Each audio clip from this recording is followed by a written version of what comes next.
Sir இந்த sugar tablet சாப்பிட்றவங்க வந்து கிட்னி வந்து அஃபெக்ட் ஆகுமா சார்? கண்டிப்பாக கிடையாது. ஏன்னா நம்ம மக்களுக்கு ஒரு ஆழமான நம்பிக்கை என்னென்னா, மாத்திரையெல்லாம் கெமிக்கல் ரொம்ப நாள் எடுத்துகிட்டா கிட்னியை பாதிச்சிடும் அப்படின்னு நினைப்பாங்க. அப்படி கிடையாது. சுகர் டேப்லெட் எந்த டேப்லெட்டுக்குமே கிட்னியை பாதிக்கிற தன்மை கிடையாது.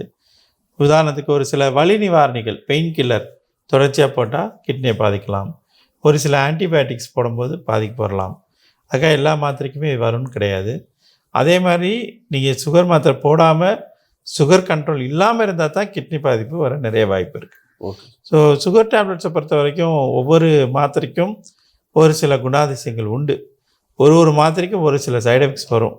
அந்த சைடு எஃபெக்ட் எல்லாமே டாலரபிளாக இருக்கும், தாங்கி கொள்ளக்கூடியதாக இருக்கும். அதனால் பெரிய அளவில் உடல் பாதிக்கிற அளவுக்கு வராது. சின்ன சின்ன ப்ராப்ளம்ஸ் வந்தால் அதுக்கேற்ற மாதிரி டாக்டர் வந்து அந்த சுகர் மாத்திரையை மாற்றிக்கிறோம்.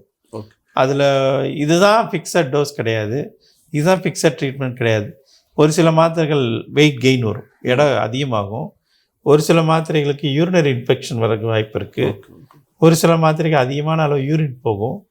ஒரு சில மாத்திரைகளுக்கு வயிறு வலி வரும். நான் சொல்கிறதெல்லாம் இந்த மாதிரி சின்ன சின்ன சைடு எஃபெக்ட்ஸ் வரும். அப்படிப்பட்ட இப்போ ஒரு நல்ல வெயிட்டாக இருக்க ஒரு பேஷண்ட்டுக்கு வந்து ஆல்ரெடி அவங்க வெயிட்டாக இருக்காங்கன்னா அவங்களுக்கு போடுற சுகர் மாத்திரையில் நம்ம எப்படி கவனமாக போடுவோன்னா, வெயிட்டு கூடாத மாத்திரை, வெயிட்டு அதிகமாக்காத மாத்திரையாக போடுவோம். ஓகே. அந்த மாதிரி ட்ரீட்மெண்ட் பண்ணுவோம். பட் ஓவராலாக சுகர் மாத்திரைனால கிட்னி பாதிப்பு வரவே வராது. ஸோ இந்த சர்க்கரை நோயாளிகள் வந்து ஃப்ரூட்ஸ் சாப்பிடலாம் சார்? சாப்பிட்லாம், அதுவும் லிமிட்டோடு சாப்பிட்லாம். ஏன்னா ஃப்ரூட்ஸில் இருக்கிறது வந்து சுக்ரோஸ், ஃப்ரக்டோஸ் இருக்கும். ஸோ அதனால் குளுக்கோஸ் மாதிரி அது கிடையாது. பட் ஆனால் அதுக்கு ஒரு லிமிட் இருக்குது. நான் யூஸ்வலாக சஜஸ்ட் பண்ணுறது டெய்லி ஏதாவது ஒரு ஃப்ரூட், அதில் இனிப்பு கம்மியாக இருக்க பழங்கள் நிறைய, கொய்யாப்பழம். எக்ஸாம்பிள் சார், இப்போ சாப்பிட வேண்டிய ஃப்ரூட்ஸ், சாப்பிடக்கூடாத ஃப்ரூட்ஸ். இப்போ உதாரணத்துக்கு முக்கணிகளும் தவிர்க்கணும். மா, பலா, வாழை 3மே தவிர்க்கணும். அதிகமாக சாப்பிட்லாங்கிறது மாதுளை, ஓகே, ஆரஞ்சு, கொய்யா முக்கியமாக சொல்லலாம், சப்போட்டா, பப்பாளி இதெல்லாம் சாப்பிட்டுக்கலாம். பப்பாளி சுகருக்கு நல்லதுன்னு நினச்சிட்டு ஒரு முழு பழத்தையும் நம்ம சாப்பிடக்கூடாது. எல்லாமே அந்த லிமிட்டோடு இருந்துக்கலாம். ஓகே.